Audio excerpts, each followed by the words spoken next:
Hello, everyone. Every year on the 1st and the 2nd of November, we celebrate the Solemnity of All Saints' Day and the Memorial of the Departed Souls, respectively. So, yes, in a sense, 2 days back to back.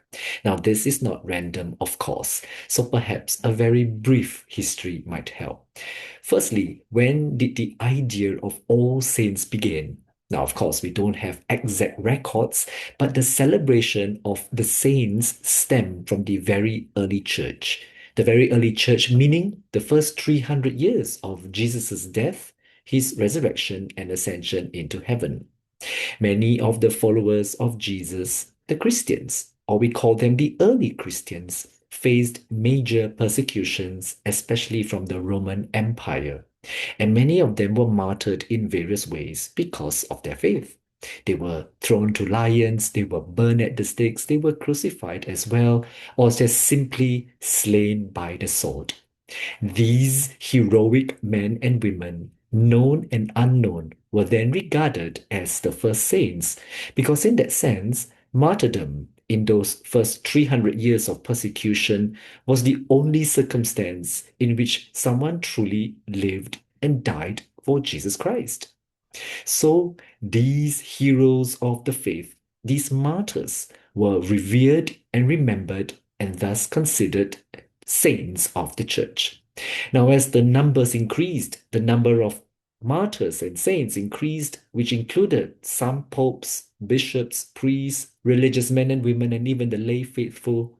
A common feast day was therefore decided on because it was impossible to celebrate the anniversary of all the martyrs who died throughout the year every day of the week.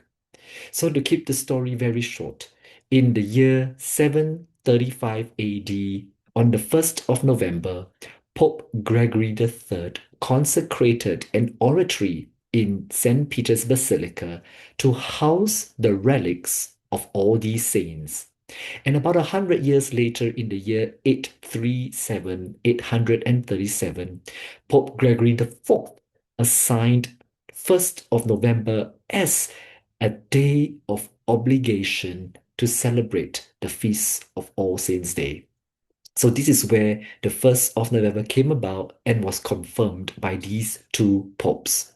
And later on, about 200 years later, in the year 1030, Saint Odilo, a French Benedictine abbot, encouraged his monks to pray for the souls of all who have died and who are awaiting their entry into heaven. Saint Odilo instituted, therefore, this commemoration of praying for the dead one day after All Saints' Day. Now, this tradition of praying for the dead was picked up by the other religious orders and even the churches to annually remember those who have died. And indeed, it was a very great initiative because the Feast of All Souls remind us of our mortality, that we are indeed finite and mortal creatures. But at the same time, this feast also reminds us that we have immortal souls whose choice destination is to be in heaven with God and all the saints. So on All Souls Day, all of us, the Universal Church, pray for these immortal souls in purgatory. And by praying for them, we ourselves are encouraged to live purer lives as we live on earth right now. So this is where the 1st and the 2nd of November came about in celebrating these two feasts. Celebrating back to back these 2 days is actually a great way to also celebrate our lives right now and thereafter, because by celebrating in these 2 days, it is like a synthesis of the three structures of the church over 2 days. We who are still living, we are called the church militant, and in these 2 days, we unite ourselves with the faithful departed, whether they are in heaven, All Saints' Day, the church triumphant, or they are still in purgatory awaiting their entry into heaven. We call them the church suffering. In any case, my point is in these 2 days, the entire church is united. So what can you and I do to truly be in solidarity? Firstly, participate in Mass these 2 days. Not only because All Saints' Day is a holiday of obligation, but our presence, our participation at Mass show that we want to be part of this assembly of saints who are present at every Mass.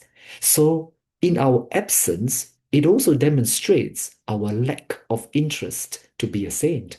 And of course, a lack of love for God, isn't it? For All Souls Day, though it is not a day of obligation, participating in Mass is a beautiful way to pray for the souls of our dearly departed, and simply because the Mass is the highest form of prayer. By the way, I do have a podcast on this if you check onto my website. The Mass, therefore, is especially powerful when offered for the repose of the souls in purgatory, and we believe many souls are released from purgatory into heaven on this day, 2nd of November. So your presence and your prayers will assist them very much. Secondly, we could pray the rosary because the rosary is not just for the souls, but also for ourselves. Thirdly, you might consider praying the litany of the saints because as we invoke their names, we ask for their prayers, now in this life and also for the souls in purgatory. You could also, for example, read and reflect on the lives of the saint or maybe your own patron saint, for example, for more inspiration.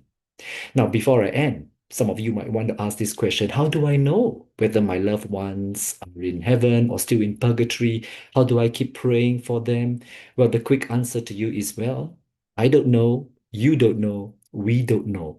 But my response to you is this: no prayers are ever lost or wasted, because in any case, every prayer that you pray, a soul benefits. And you too will benefit simply because you are praying, even if it is for others.